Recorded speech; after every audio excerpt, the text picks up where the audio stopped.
স্বাগত নিউজ 24 দেশ সংবাদে। সঙ্গে আছে আমি ফার্নেস জুই। শিরোনাম দেখছিলেন, এবারে বিস্তারিত। চলমান লকডাউনে হঠাৎ শিল্প কারখানা খোলার ঘোষণায় ঢাকামুখী কর্মজীবী মানুষের স্রোত তৈরি হয়েছে। রাজধানীর প্রবেশ পথগুলোয় দিনভর ছিল হাজার হাজার মানুষের লাইন। রাস্তায় গণপরিবহন না থাকায় চরম ভোগান্তিতে পোহাতে হয় এইসব মানুষের। কেউ পায়ে হেঁটে, কেউ রিকশায়, যে যেভাবে পেরেছেন ছুটেছেন গন্তব্যে। ভেঙে ভেঙে আসার কারণে 3 থেকে 5 গুণ পর্যন্ত ভাড়া গোনার অভিযোগ করেছেন যাত্রীরা। এদিকে ঢাকার সাথে পশ্চিম ও দক্ষিণাঞ্চলের প্রবেশদ্বার 2 ফেরি ঘাটে ছিল মানুষের উপচে পড়া ভিড়। গাদাগাদি করে পার হওয়ায় স্বাস্থ্যবিধির মালায় ছিল না কোথাও। বিস্তারিত নাইবা জিকোর প্রতিবেদনে। গাজীপুরের একটি গার্মেন্টসে কাজ করেন হালিমা বেগম। কারখানা বন্ধ থাকায় ঈদ করতে সপরিবারে কুমিল্লায় নিজ বাড়িতে গিয়েছিলেন। তবে হঠাৎ গার্মেন্টস সহ সকল শিল্প প্রতিষ্ঠান খুলে দেয়ায় কর্মস্থলে যোগ দিতে সন্তান নিয়ে রওনা হয়েছেন গাজীপুরের উদ্দেশ্যে। কখনো পায়ে হেঁটে, কখনো রিকশায়, কখনো বা অটোরিকশায় চড়ে এসেছেন রাজধানীতে। সরকার তো লকডাউন দিছে, এমনি গার্মেন্টস ঠিকই খুলে দিছে, কিন্তু গাড়ি তো খোলে নাই। হালিমার মতো চরম ভোগান্তি সহ্য করে একইভাবে নিজ নিজ কর্মস্থলে যোগ দিতে ঢাকা ফিরছেন হাজার হাজার মানুষ। তাই গণপরিবহন বন্ধ রেখে শিল্প কারখানা খুলে দেয়ায় ক্ষোভ প্রকাশ করেছেন অনেকে। আমি রাজবাড়ি থেকে আসছি, বাড্ডাতে যাচ্ছি, আমাদের ফ্যাক্টরি চালু হইতেছে এই জন্য। 70 থেকে ঢাকা আসি অনলি 300 টাকায়, এখন ওই পর্যন্ত আমার 3000 টাকা গেছে। 500 টাকার ভাড়া এই পর্যন্ত 2600 টাকা গেছে। এটা কি সরকার দেব? গার্মেন্টসের লোক দেশে গেছে, তাদের আসার জন্য অবশ্যই সুযোগ দেওয়া উচিত ছিল। গাড়িতে একটা করে সিট দিয়া স্বাস্থ্যবিধি মেনে যদি গাড়িটা ছাড়তো, তাও করোনাটা কম ছড়াইতো। এদিকে শনিবার সকাল থেকেই দৌলতদিয়া, পাটুরিয়া ও শিমুলিয়া ফেরিঘাটে ছিল রাজধানীমুখী মানুষের ঢল। স্বাস্থ্যবিধি তোয়াক্কা না করেই মানুষ ছুটছেন কর্মস্থলে যোগ দিতে। 1 টাকা বা 5 টাকা দিয়া তারপর অনেক কষ্ট করে তারপর গাড়ি জানি করে গাড়ি আসতে হয়েছে। 5 তারিখে খোলা, এখন আবার বলে 1 তারিখে খোলা। এই জিনিসটা হলো সাধারণ মানুষের দুর্ভোগ, আর কিছু না। এত জাম, এত জনগণ সমাগম, যা করোনা না বাইরে পারে না। এদিন রাজধানীর রাজপথগুলোতে দেখা যায় গাড়ির বাড়তি চাপ। প্রত্যেকটি চেক পয়েন্টে ছিল গাড়ির লম্বা লাইন, যা সামাল দিতে হিমশিম খাচ্ছে আইন প্রয়োগকারী সংস্থাগুলো। কিছুটা হিমশিম খেতে হচ্ছে, এতে অস্বীকার করার উপায় নেই। বাস্তবতা মেনেই আমাদেরকে কাজ করতে হচ্ছে। তো স্বাভাবিকের থেকে মানুষের চলাচল আগের থেকে বেশ বাড়ছে। সরকার ঘোষিত টানা 14 দিনের লকডাউনের মেয়াদ শেষ হবে 5 আগস্ট। এর আগেই শিল্প কলকারখানা খুলে দেওয়ার এমন সিদ্ধান্তে করোনা সংক্রমণের ঝুঁকি আরও বাড়তে পারে বলে মনে করছেন বিশেষজ্ঞরা। নাইম আলজিকো, নিউজ 24, ঢাকা। দর্শক, বিস্তারিত জানাতে দৌলতদিয়া ঘাট, গাবতলী, সিরাজগঞ্জ ও কুমিল্লা থেকে যুক্ত হচ্ছেন আমাদের সহকর্মীরা। শুরুতেই দৌলতদিয়া ফেরিঘাটে শফিকুল ইসলাম শামীমের কাছে যাচ্ছে। শামীম, ঢাকামুখী মানুষের চাপ এখন কেমন দেখছেন? ধন্যবাদ। আপনি যেমনি জানাচ্ছেন, দৌলতদিয়া ঘাট ব্যবহার করে রাস্তার মুখে হচ্ছে হাজার হাজার মানুষ। আমি একটু দেখাইতে চাচ্ছি দৌলতদিয়া 7 নম্বর ফেরিঘাট থেকে। এই ঘাট ব্যবহার করে কিন্তু দক্ষিণ পশ্চিমাঞ্চলের 21টি জেলার হাজার হাজার মানুষ কিন্তু সকাল থেকে ঢাকামুখী হচ্ছে। এই সকল যাত্রী কিন্তু যে দক্ষিণ পশ্চিমাঞ্চল থেকে এসেছেন, তারা কিন্তু নানা প্রকার দুর্ভোগ স্বীকার করে কিন্তু দৌলতদিয়া ঘাটে এসেছেন। আপনি একটু দেখতে পাচ্ছেন যে ঘাটের কিন্তু 2 থেকে 3 কিলোমিটার দূরে এ সকল যাত্রীদের নামিয়ে দেওয়া হয়েছে। এরা কিন্তু পায়ে হেঁটে ফেরিঘাটে যাওয়ার চেষ্টা করছে। অনেক যাত্রী কিন্তু ছোট ছোট যানবাহনে এবং রিকশায় কিন্তু ফেরিঘাটে যাওয়ার চেষ্টা করছে। অনেক যাত্রীর সাথে আমরা কথা বলেছি, তারা কিন্তু আমাদেরকে জানিয়েছেন যে ছোট ছোট গাড়িতে কিন্তু জীবনের ঝুঁকি নিয়ে দীর্ঘ পথ কিন্তু পাড়ি দিয়ে তাদেরকে দৌলতদিয়া ঘাট পর্যন্ত আসতে হয়েছে। এবং এ সময় কিন্তু আরেকটি বিষয় তারা বলেছেন যে অতিরিক্ত টাকাও কিন্তু তাদেরকে এ সময় গুনতে হয়েছে।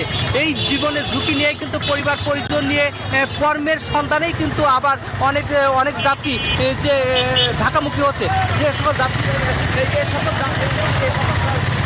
বলেছেন যে নানা প্রকার দুর্ভোগ স্বীকার করি আমরা ঢাকামুখী হচ্ছি। এই ছিল আমি এখন চলে যাচ্ছি আমার আরেক সহকর্মী রয়েছে।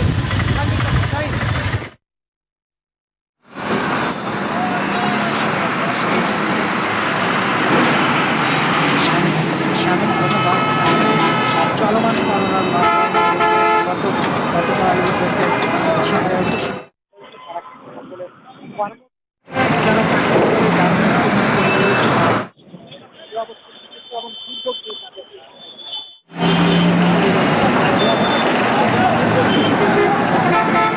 আমি বলছি আসলে যে এই পণ্য পরিবহনের যে ট্রাকগুলো, সেই ট্রাকগুলোকে কিন্তু আসলে যাত্রী পরিবহন ব্যবহার করা হয়। মানে বিভিন্ন জেলা থেকে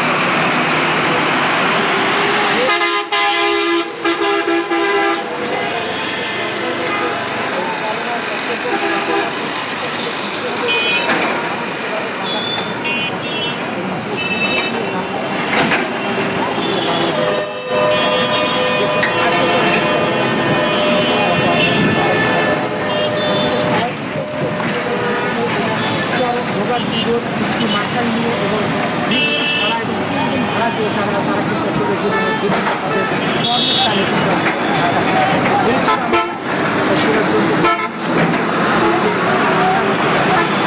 আমরা সিরাজগঞ্জের আমাদের আরেক রকমের সাভারে রয়েছে নাম হলো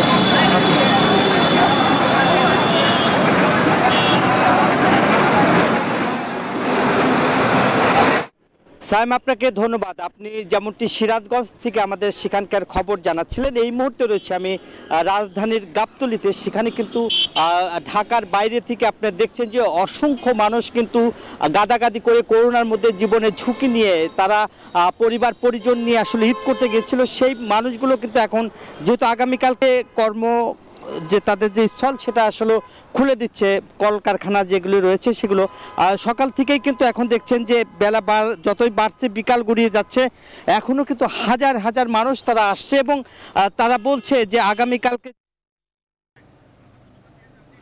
নাজমুল হুদা, ধন্যবাদ জানাচ্ছি আপনাদের। দর্শক, জাপান থেকে দ্বিতীয় চালানে অ্যাস্ট্রাজেনেকার প্রায় 8 লাখ ডোজ করোনা টিকা দেশে পৌঁছেছে। এই মুহূর্তে টিকা নিয়ে ব্রিফ করছেন পররাষ্ট্রমন্ত্রী ও স্বাস্থ্যমন্ত্রী। আমরা সরাসরি চলে যাচ্ছি সেখানে। এই পর্যায়ে আমাদের মন্ত্রণালয়, স্বাস্থ্য পরিবার কল্যাণ মন্ত্রণালয় দীর্ঘদিন যাবৎ কোভিডের বিকাশ প্রায় 2 বছর বলা যায় বিভিন্ন রোগীকে নেত্রীর মাননীয় প্রধানমন্ত্রীর সার্বজনীন নির্দেশনা মোতাবেক স্বাস্থ্য মন্ত্রণালয় সহ স্বাস্থ্য বিভাগ সহ সকলের সাথে সমন্বয় করে আমাদেরকে নেতৃত্ব দিয়ে যাচ্ছে মাননীয় স্বাস্থ্য পরিবার কল্যাণ মন্ত্রী মহোদয়। তাকে তার বক্তব্য উপস্থাপন করার জন্য আমি অনুরোধ করছি। জনাব জাহিদ মালিক সাহেব, মাননীয় মন্ত্রী।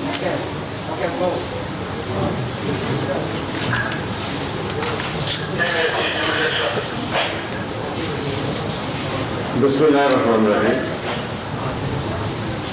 আজকের এই আয়োজনে এই আমাদের মাঝে উপস্থিত আছেন আমাদের সম্মানিত পররাষ্ট্রমন্ত্রী জনাব আব্দুল মোমেন সাহেব, যিনি আমাদের এই ভ্যাকসিনের বিষয়ে বিভিন্ন দেশ থেকে আমার অনেক চেষ্টা করছেন, সহযোগিতা করছেন এবং সফল হয়েছেন। ওনাকে আমরা আজকেও এখানে পেয়ে আন্তরিকভাবে ধন্যবাদ জানাই। আমাদের সাথে এখানে আরো উপস্থিত আছেন আমাদের বন্ধু রাষ্ট্র জাপান, সে জাপানের রাষ্ট্রদূত এখানে উপস্থিত আছেন। ওনাকে আন্তরিকভাবে ধন্যবাদ জানাই আজকে এখানে উপস্থিত থাকার জন্য এবং ওনার মাধ্যমে ওনার দেশের জনগণকে ধন্যবাদ জানাই, ওনার দেশের সরকারকে ধন্যবাদ জানাই যে জাপান যে বন্ধু আজও প্রমাণ করলো তারা আমাদের প্রকৃত বন্ধু এবং স্বাধীনতার পর থেকে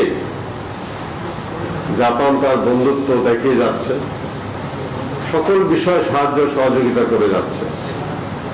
এখনো আমাদের মেট্রো রেল জাপান বানাচ্ছে, নতুন এয়ারপোর্ট বানাচ্ছে। আজকে আমরা ওনাকে নিয়ে 7 লক্ষ অ্যাস্ট্রাজেনেকার টিকা আমরা এখানে গ্রহণ করলাম জাপানের সরকারের একটু উপহার হিসেবে কোভ্যাক্স ফ্যাসিলিটির মাধ্যমে। আমাদের সাথে উপস্থিত আছেন আমাদের স্বাস্থ্য সেবা বিভাগের সচিব মহোদয়, ডিজি মহোদয় উপস্থিত আছেন, আমাদের স্বাস্থ্য সেবা বিভাগের অন্যান্য কর্মকর্তা বৃন্দরা আছেন এবং অন্যান্য সুধী বৃন্দরা আছেন উপস্থিত, আমাদের সাংবাদিক ভাইরা, সকলকে আন্তরিক শুভেচ্ছা এবং আসসালামু আলাইকুম। আমরা আজকে 7,80,000 ডোজ অ্যাস্ট্রাজেনেকা টিকা পেলাম। কিছুদিন আগে আমরা প্রায় 2 লক্ষেরও বেশি অ্যাস্ট্রাজেনেকা টিকা আমরা পেয়েছি, অর্থাৎ সব মিলে প্রায় 10 লাখ টিকা আমরা জাপানের সরকারের কাছ থেকে আমরা পেয়েছি উপহার হিসেবে এবং আমরা আরও পেতে যাচ্ছি জাপানের কাছ থেকে।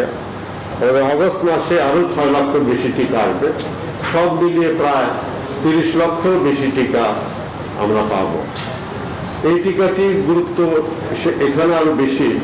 আমাদের দেশে প্রায় 15-16 লক্ষ লোক দ্বিতীয় ডোজ অ্যাস্ট্রাজেনেকার জন্য অপেক্ষায় আছে।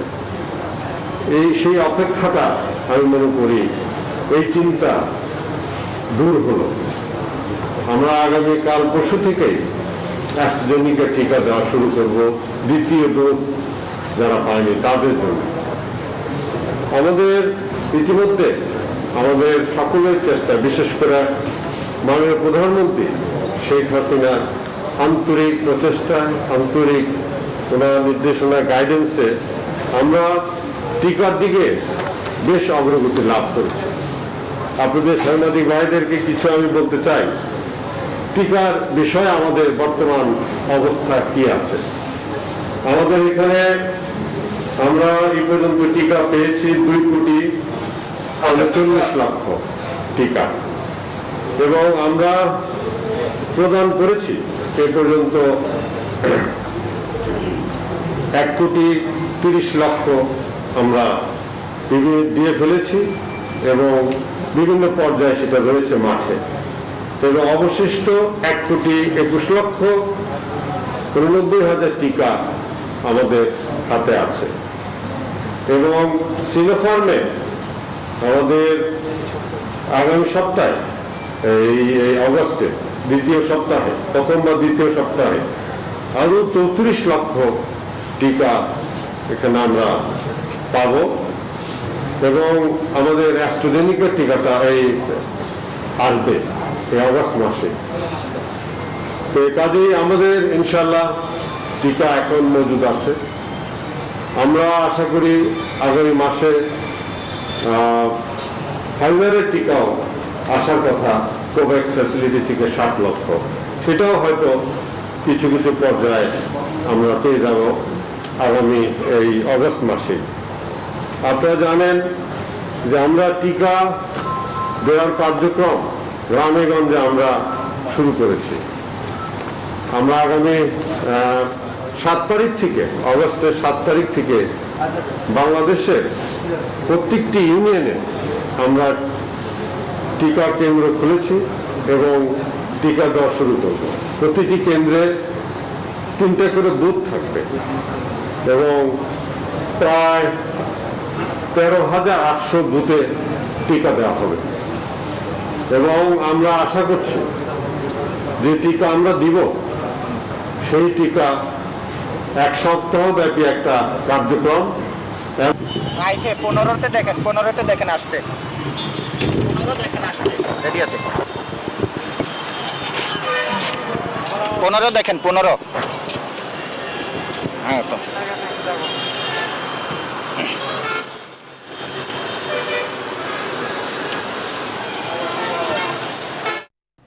দর্শক, জাপান থেকে অ্যাস্ট্রাজেনিকার 7,80,000 ডোজ টিকা দেশে পৌঁছেছে। সে বিষয়ে ব্রিফ করছিলেন স্বাস্থ্যমন্ত্রী এবং পররাষ্ট্রমন্ত্রী। আমরা সরাসরি ছিলাম সেই ব্রিফিংয়ে। দেশ সংবাদের এই পর্যায়ে একটা বিরতি নিচ্ছি, সাথেই থাকুন। বিরতির পর আবারও স্বাগত, দেখছেন দেশ সংবাদ। দর্শক, জাপান থেকে আসা অ্যাস্ট্রাজেনিকার টিকা নিয়ে এই মুহূর্তে ব্রিফ করছেন পররাষ্ট্রমন্ত্রী। আমরা সরাসরি যুক্ত হচ্ছে সেই ব্রিফিংয়ে। জাপানের রাষ্ট্রদূত নাকি সাহেব আপনাদের আজকের এই বিষয় সম্পর্কে বলেছেন। তাছাড়া আমাদের স্বাস্থ্য সচিব বলেছেন কখন কি আসছে। তো আমার বলার এমন নাই। I want to let you know, প্রথমত আমরা we are very thankful to Japan and the Japanese government. আমার সৌভাগ্য হয়েছে জাপানিজ পররাষ্ট্রমন্ত্রীর সাথে আলাপ করা, এবং তিনি আমাকে বলেছিলেন যে আমরা আপনাদের রিকোয়েস্টটা রাখবো। এখন প্রায় 30 লক্ষ প্লাস আপনার ভ্যাকসিন তাদের দেশে আসবে, তাদের দেশ থেকে আসছে। We thank them for their generosity. এবং সবচেয়ে লক্ষণীয়, এটা কিন্তু বিনা পয়সা আসতেছে। এইটা এই জন্য আমাদের টাকা দিতে হচ্ছে না। So we are thankful to you that they are providing this 3 million plus vaccines. মাননীয় প্রধানমন্ত্রী শেখ হাসিনার নির্দেশনায় এবং উপদেশে আমরা আমাদের কলিগরা, আমার স্বাস্থ্যমন্ত্রী, আমাদের স্বাস্থ্য সচিব, আমাদের প্রবাসী কল্যাণ মন্ত্রী এবং তার সচিব, আমরা সবাই মিলে একযোগে কাজ করি। আমরা কোনো সেপারেট কাজ করি না, আমরা সবাই সমন্বিতভাবে কাজ করছি। এবং তার ফলে বিভিন্ন রকম এই কোভিডের কারণে সমস্যা আসে, আর আই মাস্ট সে ইনশাল্লাহ আমরা মোটামুটি এই চ্যালেঞ্জ মোকাবিলা করেছি এবং অত্যন্ত আমি বলবো সাফল্যজনকভাবে মোকাবিলা করেছি। দেখেন, আপনি কোথাও শুনেছেন দুনিয়ার কোথাও যে এক সপ্তাহে 1 কোটি লোকের অধিকরে ভ্যাকসিন দিবে, 4টিখানি কথা না। স্বাস্থ্য মন্ত্রণালয় এবং তার সারা সবাই মিলে, ডিজি সাহেব সবাই মিলে প্রতি সপ্তাহে 1 কোটি ভ্যাকসিন দিবে। আমাদের ভ্যাকসিনের অভাব নাই, সরবরাহ ঠিক আছে। আর তারা প্রতি সপ্তাহে দিলে 2 মাসে চিন্তা করেন অর্ধেক লোকের আপনার ভ্যাকসিন হয়ে যাবে। আপনার অনেকেই পণ্ডিত নেতিবাচক লোকেরা বলে 5 বছর 6 বছর লাগবে, 2 মাসের মধ্যে অর্ধেক হয়ে যাবে। চিন্তা করেন এই যে কম্পিটেন্সি, তার জন্য স্বাস্থ্য মন্ত্রণালয়ের প্রতি আমাদের সবাইকে তাদের প্রশংসা করা উচিত। They are doing an excellent job. পৃথিবীর খুব কম দেশে এরকম অবস্থা আছে। So they have that competence. আমাদের দেশে অনেকেই নেতিবাচক কথা বলেন, কিন্তু কম্পিটেন্সি যে কত উপরে উঠেছে। আর আরেকটি উদাহরণ দিই, প্রথম যখন এই কোভিড আসলো তখন আমাদের পিপিবি ছিল না, মাস্ক ছিল না। আমাদের ব্যবসায়ীরা ওভারনাইট 1 সপ্তাহের মধ্যে লক্ষ লক্ষ পিপিপি আর মাস্ক তৈরি, এমনকি আমেরিকার মতো দেশকেও আমরা প্রায় প্রথম 65 লক্ষ আপনার পিপিপি আমরা কি করেছি, তাদের কাছে দিয়েছে। So that shows the competency of Bangladesh government. তাছাড়াও আমাদের প্রবাসীরা বিদেশে যেতে ঝামেলা হচ্ছিল, তাদের ভ্যাকসিন না দিলে ওরা ওই গিয়ে ইনস্টিটিউশনাল কোয়ারেন্টাইন করতে হয়। আমরা সেই সৌদি আরবের পররাষ্ট্রমন্ত্রীকে বললাম, তারা আমাদের কথা শুনেছে। ভ্যাকসিন দর্শক, শাহজালাল আন্তর্জাতিক বিমানবন্দরে অ্যাস্ট্রাজেনেকার টিকা নিয়ে ব্রিফ করছেন পররাষ্ট্রমন্ত্রী। আমরা সরাসরি ছিলাম সেখানে। শিল্প কারখানা খোলার ঘোষণায় মহাসড়কে বিভিন্ন স্থানে হাজারো মানুষের ভিড়। গণপরিবহন বন্ধ থাকায় বিভিন্ন পন্থায় ঢাকায় আসার চেষ্টা করছেন তারা। ঢাকা চট্টগ্রাম মহাসড়কের অবস্থা জানতে যুক্ত হচ্ছে কুমিল্লায় সহকর্মী হুমায়ুন কবির জীবনের সঙ্গে। জীবন, মহাসড়কের অবস্থা জানতে চাই, এই মুহূর্তে ঢাকামুখী মানুষের স্রোত কেমন দেখছেন?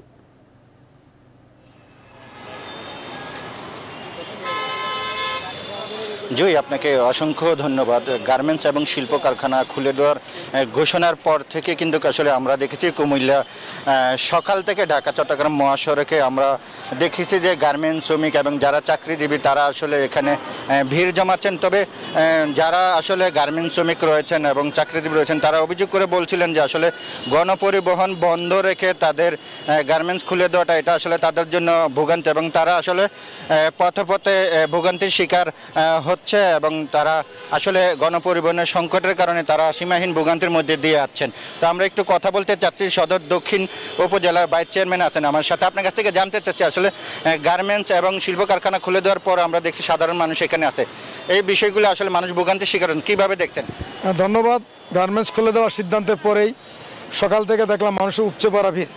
আমার কাছে মনে হয় আমাদের মাননীয় প্রধানমন্ত্রী অত্যন্ত মানবিক, তিনি বিশ্ব মানবতার নেত্রী। ঈদের পূর্বে যেভাবে মানুষকে ঈদ করার জন্য তিনি গণপরিবহন 8 দিনের জন্য ছেড়ে দিয়েছিলেন, এটা ছেড়ে দিয়ে তিনি সমগ্র বিশ্ব উম্মার কাছে একদম তারকা প্রধানমন্ত্রীর খ্যাতি লাভ করেছেন। আমি আজকে এখানে দাঁড়িয়ে বলতে চাই, জনদুর্ভোগ কমানোর জন্য, গার্মেন্টস কর্মীদের বাড়ি ফেরার জন্য আমার কাছে মনে হয় আগামী 4-5 দিনের জন্য সকল প্রকার গণপরিবহন খুলে দেওয়া হোক। গার্মেন্টস কর্মীরা তাদের গন্তব্যে ফেরার পরেই বন্ধ করে দিলে আমার মনে হয়। ধন্যবাদ আপনাকে। আপনি শুনছিলেন যে আসলে সদর দক্ষিণ উপজেলার ভাইস চেয়ারম্যান আব্দুল্লাহ বাবলু তিনি বলছিলেন যে আসলে যারা সাধারণ মানুষ গার্মেন্টস শ্রমিক রয়েছেন তাদেরকে আসলে ভোগান্তি থেকে মুক্ত দেওয়ার জন্য সরকারের সুদৃষ্টি কামনা করেন। তো এই ছিল আমার কাছে সর্বশেষ। আমি স্টুডিওতে ফিরে যাচ্ছি জুইয়ের কাছে। জীবন, ধন্যবাদ। দর্শক, কুমিল্লা থেকে যারা ছিলেন সহকর্মী হুমায়ুন কবির জীবন। খুলনায় পাইকারি চিংড়ি ও সবজির বাজারে 90% মানুষ মাস্ক ব্যবহার করেন না। এতে বাড়ছে করোনার সংক্রমণের ঝুঁকি। লকডাউনে শহর এলাকায় কড়াকড়ি থাকলেও শহরতলি ও গ্রামের হাটবাজারে স্বাস্থ্যবিধির বালাই নেই। বিশ্লেষকরা বলছেন, গ্রামাঞ্চলের মানুষকে স্বাস্থ্যবিধি মানতে বাধ্য করা না গেলে করোনায় ভয়াবহ পরিস্থিতি তৈরি হতে পারে। শামসুজ্জামান শাহিদের তথ্যচিত্রে দেখুন ডেস্ক রিপোর্ট। বাগেরহাটের ফয়লায় আশপাশের জেলা উপজেলা থেকে প্রতিদিন কয়েক হাজার ক্রেতা বিক্রেতা আসেন বেচাকেনা করতে, কিন্তু মাস্ক ব্যবহার বা স্বাস্থ্যবিধি মানতে অনীহা রয়েছে বেশিরভাগ মানুষের। একই অবস্থা খুলনার গল্লামারি বাজার এলাকায়। সকাল থেকে হাজার হাজার মানুষ এখানে বেচাকেনা করেন। গ্রাম থেকে আসা মানুষের সংস্পর্শে থাকেন শহরের মানুষ, কিন্তু সংক্রমণ ঝুঁকি থাকলেও স্বাস্থ্যবিধির ছিটে ফোটাও নেই এখানে। ভিজে গেছে, একদম ভিজে গেছে, মুখে নিঃশ্বাস নিতে হচ্ছে, এই কারণে গামছা ব্যবহার করবো। এখন ওই গামছা ব্যবহার করছে, মাছের মাছ ব্যবহার করতে তার শরীরে চলে যাইছে। এখন কর কেবল পড়ে গেছে, পকেটের থেকে পড়ে গেছে। আল্লাহর ভয় না পেয়ে মাস্ক নিয়ে ভয় ফেলে, করোনা কি মাস্ক ঠেকাবে? তবে বাজারে স্বাস্থ্যবিধি মানাতে যথাযথ উদ্যোগ নেওয়ার কথা বললেন বাজার কর্মকর্তারা। আমরা বলি যে আপনারা মাস্ক ব্যবহার করেন, কিন্তু এখানে অনেকে বিভিন্ন জায়গার লোক তো অনেকে ব্যবহার করে, অনেকে করে না, ঠিক আছে? তো এর জন্য আমরা যতটুকু সম্ভব আমরা চেষ্টা করতেছি। এদিকে লকডাউন বাস্তবায়নে শহর এলাকায় সরব রয়েছে আইন শৃঙ্খলা রক্ষাকারী বাহিনী। তবে সেখানেও সড়কে চলাচল ও দোকানপাট বন্ধ নিয়ে সারাদিন চলে চোর পুলিশ খেলা। ডাক্তার দেখাতে হবে অথবা টাকা জমা দিতে হবে বা বাজার করতে হবে, এইসব বিভিন্ন অজুহাত দেখিয়ে এরা বের হচ্ছে। এদিকে স্বাস্থ্যবিধি না মানলে করোনা সংক্রমণ আবারও বেড়ে যাওয়ার আশঙ্কা করছেন স্বাস্থ্য কর্মকর্তারা। বাইরে যারা আসছে তারা কোনো না কোনো উছিলা দেখাচ্ছে। এখন আইন শৃঙ্খলা বাহিনী তো আসলে ওনারা তো ওনাদের কাছ থেকে, আমরা তো আরো কিছু বলতে পারি না ওনাদের। করোনা সংক্রমণ নিয়ন্ত্রণে মাস্ক ব্যবহার, স্বাস্থ্যবিধি মেনে চলা ও সচেতনতা তৈরিতে আরও কঠোর পদক্ষেপ নেবে কর্তৃপক্ষ, এমনটাই প্রত্যাশা সচেতন মহলের। Desk report, news 24। করোনার ভারতীয় ভ্যারিয়েন্টের থাবায় থমকে গেছে বন্দরনগরী চট্টগ্রাম। শহর ছেড়ে এবার সংক্রমণের হার বাড়াচ্ছে গ্রামেও। অতিরিক্ত রোগীর চাপে হাসপাতালগুলোতে দেখা দিচ্ছে আইসিইউ সংকট। চট্টগ্রাম জেনারেল হাসপাতালে ছেলের জন্য আইসিইউ ছেড়ে দেওয়া মায়ের মৃত্যু হয়েছে। ছেলে এখনো লড়ছে মৃত্যুর সঙ্গে। আহাদুল ইসলাম বাবুর ক্যামেরায় চট্টগ্রাম থেকে জানাচ্ছে নয়ন বড়ুয়া জয়। এইভাবেই করোনা আক্রান্ত রোগী নিয়েই হাসপাতালে ঘুরছেন স্বজনরা। খালি নেই সিট, পাচ্ছে না আইসিইউ। সম্প্রতি চট্টগ্রাম জেনারেল হাসপাতালে ছেলেকে আইসিইউ ছেড়ে দিয়ে মৃত্যুকে আলিঙ্গন করেছেন এক মা। ছটফট করতেছে, আমার ড্রাইভারকে বলতেছি আমার হাজব্যান্ডকে বাঁচাও। তো আমি সব জায়গায় আইসিইউ দেখতে বলেছি, ওরা দেখতে আর পারছি না ওরকম বলতেছে। যেন তাণ্ডব চালাচ্ছে করোনার ভারতীয় ভেরিয়েন্ট। চট্টগ্রাম মেডিকেলে রোগীর সংখ্যা এখন ধারণ ক্ষমতার দ্বিগুণ। করোনা মোকাবেলায় আরও চিকিৎসক চান চট্টগ্রাম মেডিকেল পরিচালক। আমাদের অনেক ডাক্তার এবং অনেক স্বাস্থ্যকর্মী কিন্তু বাই দিস টাইম ইনফেক্টেড হয়ে গিয়েছেন, যে আমাদের খুব তাড়াতাড়ি আমরা কিছু ডক্টর 30 জন ডক্টরের কথা আমি বলেছি আমরা পেয়ে যাব। গ্রামাঞ্চলেও বেড়েছে সংক্রমণ, তাই উপজেলা হাসপাতালগুলোতেও অক্সিজেন সাপোর্ট বাড়ানোর দাবি চিকিৎসক সংগঠকদের। মিনিমাম পর্যায়ের যে অক্সিজেন স্বল্পতা সেটি আমরা অক্সিজেন সরবরাহ করতে পারি, তাহলে কিন্তু উপজেলা থেকে নগরের দিকে, শহরের দিকে মানুষের আসার হারটা একটু কমে যাবে। চট্টগ্রামে 2728টি শয্যা নিয়ে করোনা চিকিৎসা দিচ্ছে সরকারি বেসরকারি 23টি হাসপাতাল। 150টি আইসিইউ শয্যার মধ্যে খালি নেই একটিও। উপজেলা পর্যায়ে যাতে রোগী আমরা রাখতে পারি এবং জেলা পর্যায়ে আমরা আরও শয্যা বাড়াচ্ছি বা আমরা চেষ্টা করে যাচ্ছি। তো সব কথা শেষ কথা, মানুষ যদি স্বাস্থ্য সচেতন না হয় তাহলে যে হারে সংক্রমণ হবে এবং ভবিষ্যতে আরও যদি বৃদ্ধি পায় সেটা আমাদের জন্য কঠিন হয়ে যাবে। গত এক সপ্তাহে চট্টগ্রামে করোনা শনাক্ত হয়েছে 7,500-এর বেশি, মারা গেছেন প্রায় 100 জন। নয়ন বড়ুয়া জয়, নিউজ 24, চট্টগ্রাম। দেশ সংবাদের এ পর্যায়ে আবারও বিরতি নিচ্ছে, সাথেই থাকুন। নিউজ 24 দেশ সংবাদে আরও একবার স্বাগত। কুষ্টিয়ার খোকসায় 10 মিনিটে দুবার টিকা নেওয়া ব্যক্তি এখনও স্বাভাবিক আছেন, শারীরিক কোনো অসুবিধাই হয়নি। বিশিষ্টজনরা বলছেন টিকা প্রদানকারী ও গ্রহীতা উভয়কেই আরও দায়িত্বশীল হওয়া দরকার। তবে এটাকে নিছক ভুল হিসেবে দেখছে উপজেলা স্বাস্থ্য বিভাগ। কুষ্টিয়া থেকে জাহিদুজ্জামানের প্রতিবেদন। টিকা প্রদানকারী না গ্রহণকারী নাকি উভয়ের ভুল, ফলাফল দুবার টিকা দেওয়া হলো একজনের শরীরে। খোকসা উপজেলা স্বাস্থ্য কমপ্লেক্সে প্রথমবার টিকা নেওয়ার পর অপেক্ষা করছিলেন গ্রাম থেকে আসা ওই ব্যক্তি। 10 মিনিটের মধ্যেই একই নার্সের কাছ থেকে নেন দ্বিতীয়বার। উনি আমার রিসিপ্টটা দেখে নাই প্রথম ভ্যাকসিনে, আচ্ছা ওই রিসিপ্টটা আমার হাতেই রয়েছে। দ্বিতীয়বারে যখন দিল তখনও সে আমার রিসিপ্টটা দেখে নাই। শারীরিকভাবে তেমন কোনো অসুবিধা বোধ করতেছি না, মানসিকভাবে একটু সমস্যার ভিতরে আছি, যেহেতু একটা জায়গায় দুইটা হয়ে গেছে। গ্রহীতার ভুলের কারণে এমনটি ঘটেছে বলেন নার্স। কিন্তু আমি তো নিজের ইচ্ছা ভুল করি না, উনি নিজে আসলে যদি বসে উনি তো 60 খোলা 60 খুললেই তো সবাইকে দেওয়া হয় উনি যদি 60 খুলে আবার সে সময় আপনি বলবেন না যে আমি কিন্তু আপনার নিচ্ছি এই কথাটা উনি তো বলবেন না। একই সঙ্গে দুবার টিকা নিয়ে টেনশনে ছিলেন বাশারুজ্জামান। তবে বৃহস্পতিবারের ঘটনার পর 2 দিনে শারীরিক কোনো সমস্যা হয়নি তার। তবে এ ঘটনায় মানুষকে সচেতন করতে না পারার স্বাস্থ্য বিভাগের ব্যর্থতা ফুটে উঠেছে বলেন সচেতন নাগরিকদের প্রতিনিধি। টিকা দেওয়ার আগেই অন্তত ঘোষণা করা উচিত যে এই টিকা আপনারা নিচ্ছেন, আবার 1 মাস পরে আরেকটা নেবেন কি 2 মাস পরে আবার নেবেন, তাহলে জনগণ বুঝতে পারে। এমন ঘটনা যাতে আর না ঘটে সে ব্যাপারে সচেতন থাকারও আহ্বান জানান তিনি। জাহিদুজ্জামান, নিউজ 24, কুষ্টিয়া। টানা বৃষ্টিতে পাহাড় ধসের শঙ্কা বেড়েছে চট্টগ্রামে, কিন্তু তবুও মৃত্যুর ঝুঁকি নিয়ে পাহাড়ে বসবাস করছে হাজার হাজার পরিবার। কিছুতেই উচ্ছেদ করা যাচ্ছে না এ পাহাড়বাসীর অবৈধ স্থাপনা। তাই পরিবেশবিদরা বলছেন, পাহাড়ে অবৈধ স্থাপনা বন্ধ করা না গেলে ঝুঁকি প্রতিরোধে স্থায়ী সমাধান কখনোই আসবে না। ফাতেমা জান্নাত মুমুর তথ্য ছবিতে দেখুন ডেস্ক রিপোর্ট। এটি বন্দরনগরী চট্টগ্রামের সবচেয়ে ঝুঁকিপূর্ণ পাহাড় বাটালি হিল। এখানে অন্তত 10,000-এর বেশি মানুষের বসবাস। একই চিত্র নগরীর মতিঝর্ণা, পাহাড়তলি, বায়োজিৎ, আকবর্ষা, কাট্টলি সহ বেশ কয়েকটি পাহাড়ের। প্রতি বছর বর্ষার অতিবর্ষণে এখানে ঘটে প্রাণহানি। এবারের বর্ষাতেও পাহাড় ধসের পাশাপাশি মৃত্যুর ঝুঁকি বেড়েছে কয়েক গুণ। করছি, লিফলেট বিতরণ করছি এবং পাশাপাশি কিন্তু যারা আপনার ঝুঁকিপূর্ণ পাহাড়ে অবস্থান করছে তাদেরকে আমরা সরিয়ে এনেছি। পাহাড়ে অবৈধ স্থাপনা বন্ধ করা না গেলে ঝুঁকি প্রতিরোধে স্থায়ী সমাধান কখনোই সম্ভব না বলে অভিমত পরিবেশবিদদের। প্রহসনের নাটক, এই জন্যই বলবো এটা দীর্ঘদিন দেখে আসতে হয়েছে আমাদের। প্রত্যেক বছরই 127 জনের পরে 18 জন, 15 জন, 17 জন এইভাবে মারা গিয়েছে বিভিন্ন বছরগুলোতে। এটাকে তারা প্রহসনে পরিণত করেছে, সুপারিশগুলো এখনো আলোর মুখ দেখে নাই। চট্টগ্রামের ঝুঁকিপূর্ণ পাহাড়গুলোতে প্রায় 10 লাখেরও বেশি মানুষের বসবাস। Desk report, news 24। কয়েকদিনের টানা ভারী বর্ষণে সাতক্ষীরা পৌরসভার বিস্তীর্ণ এলাকা প্লাবিত হয়েছে। ভেসে গেছে অসংখ্য মৎস্য ঘের ও পুকুর। তলিয়ে আছে রোপা আমনের বীজতলা ও ফসলি জমি, রাস্তাঘাট সহ 15টি গ্রাম। অবিলম্বে ঘের ও বিভিন্ন খাল সংস্কার করে পানি নিষ্কাশনের কথা জানিয়েছেন জেলা প্রশাসক।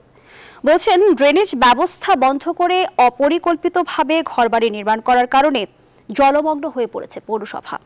সাতক্ষীরা থেকে মনিরুল ইসলাম মনির তথ্যচিত্রে দেখুন ডেস্ক রিপোর্ট। গত কয়েকদিনের ভারী বর্ষণে সাতক্ষীরা পৌরসভার নিম্নাঞ্চল প্লাবিত হয়।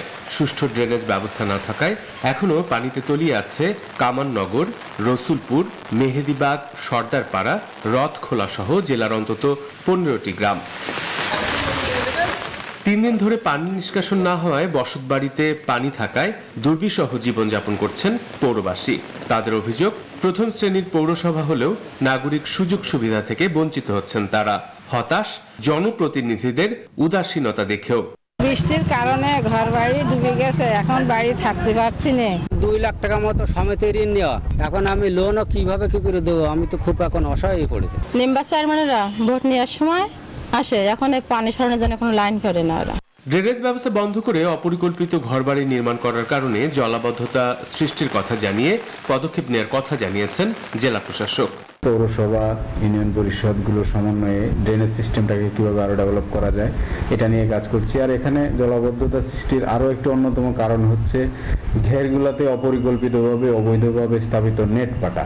সাতক্ষীরা শহরের জলাবদ্ধতা নিরসনে বেতনা নদী খনন সহ প্রধানমন্ত্রীর হস্তক্ষেপ কামনা করেছেন পৌরবাসী। Desk report, news 24। শুক্রবার থেকে ভারী বৃষ্টি না হওয়ায় কক্সবাজারে বন্যা পরিস্থিতির কিছুটা উন্নতি হয়েছে। তবে এখনও প্রায় 1 লাখ মানুষ পানিবন্দী। বিশেষ করে কক্সবাজার সদর, চকরিয়া, পেকুয়া, ঈদগাঁ এবং রামু উপজেলার মানুষ এখনও দুর্ভোগে। পাহাড়ি ঢল কমলেও জেলার মাতামুহুরী ও বাকখালী নদীর ভাঙন বেড়েছে। মাতামুহুরীর কয়েকটি পয়েন্টে শুক্রবার শতাধিক ঘর নদীতে বিলীন হয়ে যায়। জেলা প্রশাসনের হিসেবে গেল কয়েকদিনে কক্সবাজারের 525টি গ্রাম ক্ষতিগ্রস্ত হয়েছে। ক্ষতি হয়েছে 4 লাখের বেশি মানুষের।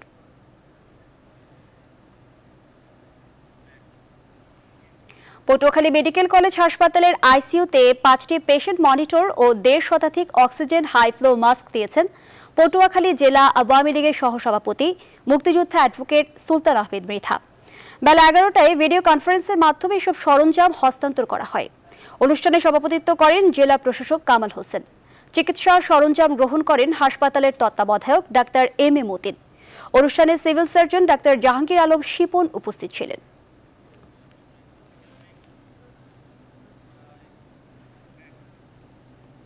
দেশ সংবাদের এ পর্যায়ে আরো একটা বিরতি নিচ্ছে, সাথেই থাকুন। বিরতির পর আরো একবার স্বাগত, দেখছেন দেশ সংবাদ। শনিবার 3 উপজেলায় ত্রাণ বিতরণের মাধ্যমে শেষ হলো বগুড়া জেলায় 4000 পরিবারের মাঝে বসুন্ধরা খাদ্য সহায়তা কার্যক্রম। 4 দিনের মধ্যে বিপুল কর্মযজ্ঞ শেষ করেন সংশ্লিষ্টরা। বসুন্ধরা গ্রুপের চেয়ারম্যানের নির্দেশে পরিবারগুলোর মাঝে খাদ্য পৌঁছে দেওয়ার পুরো প্রক্রিয়া সম্পূর্ণ করে দৈনিক কালের কণ্ঠের পাঠক ফোরাম শুভ সংঘ। আব্দুল সালাম বাবুর তথ্য ছবিতে দেখুন ডেস্ক রিপোর্ট। এটি বগুড়ার নন্দীগ্রামের চিত্র। শনিবার দুপুরে স্থানীয় একটি স্কুল মাঠে স্বাস্থ্যবিধি মেনে জড়ো হন অসহায় দরিদ্র মানুষ। কাজ না থাকায় খাবার জোগাড় করা নিয়েই এদের যত চিন্তা, চোখে মুখে বেঁচে থাকার জন্য সহায়তার আকুতি। এই মানুষদের মাঝে বসুন্ধরা গ্রুপের চেয়ারম্যান আহমেদ আকবর সোবাহানের উপহার পৌঁছে দেওয়া হয় সরকারি বিধিনিষেধ মেনে। আমি কাঠ মিস্ত্রি কাজ করি, আমার বিগত 1 মাস ধরে কাজ কাম নাই, যেটুকু খাবার পেলাম এটুকু খাইলে আলহামদুলিল্লাহ কয়েকদিন ভালো চলতে পারবো। আমি একটু অসুস্থ লোক, ক্যান্সার রোগী। আমি আগে ব্যবসা বাণিজ্য ছিল, এখন ব্যবসা বাণিজ্য কিছু নাই, এখন আমি তো বেকার। আমি এই পণ্যটা পেয়ে আমার অনেক উপকার হবে। বসুন্ধরা আমার খাবার দিল বাবা, আমরা খুশি। তার কারণে সুস্থ রাখে, খাবার পায়া আমরা বড় খুশি। আল্লাহ তারকে ভালো করে। নন্দীগ্রামের মতো শিবগঞ্জ ও কাহালু উপজেলায়ও শনিবার খাবার বিতরণ করা হয়। 3 উপজেলায় একদিনে সাহায্য পায় 900 পরিবার। বগুড়ার পর রাজশাহী বিভাগের অন্যান্য জেলায় এ কার্যক্রম অব্যাহত থাকবে বলে জানান সংশ্লিষ্টরা। আগামীকালকে থেকে আমরা জয়পুরহাটে এই কার্যক্রম শুরু করব এবং পর্যায়ক্রমে রাজশাহী বিভাগের 24,000 পরিবারকে আমরা এই সহায়তা পৌঁছে দেব। দেশের সবচেয়ে বড় শিল্প গ্রুপের এই মানবিক কর্মকাণ্ডকে সাধুবাদ জানিয়েছেন সুধীজনরা। এটা সত্যিই মানবিক এবং প্রশংসার দাবি রাখে। আশা করছি যে এই গ্রুপ এ ধরনের কার্যক্রম অব্যাহত রাখবে। বসুন্ধরা গ্রুপ ত্রাণ বিতরণ করতেছে, এটা আমাদের জন্য অত্যন্ত যুগোপযোগী পদক্ষেপ এবং আমাদের শিবগঞ্জের মানুষ সহ সারা বাংলাদেশের মানুষ এটাতে উপকৃত হচ্ছে। সারা দেশে প্রায় 2 লাখ পরিবারকে খাদ্য সহায়তা দেওয়ার পরিকল্পনা রয়েছে বসুন্ধরা গ্রুপের। Desk report, news 24। 4 দফা দাবি আদায়ের লক্ষ্যে বাংলাদেশ ডিপ্লোমা ইঞ্জিনিয়ারিং ছাত্র শিক্ষক পেশাজীবী সংগ্রাম পরিষদ মাসব্যাপী কর্মসূচি ঘোষণা করেছে। শনিবার সকালে এক সংবাদ সম্মেলনে তারা এই কর্মসূচি ঘোষণা করেন। বলেন, 4 বছরের স্থলে 3 বছর শিক্ষা কার্যক্রম বাস্তবায়িত হলে ডিপ্লোমা প্রকৌশলীদের অনেক সমস্যার সম্মুখীন হতে হবে। ডিপ্লোমা প্রকৌশলীদের পেশাগত সমস্যা, কারিগরি প্রতিষ্ঠান সমূহে শিক্ষক স্বল্পতা, ল্যাবে কাঁচামাল সমস্যা, বিএনবিসি সহ বিভিন্ন দাবিতে তারা এই আন্দোলন করেন।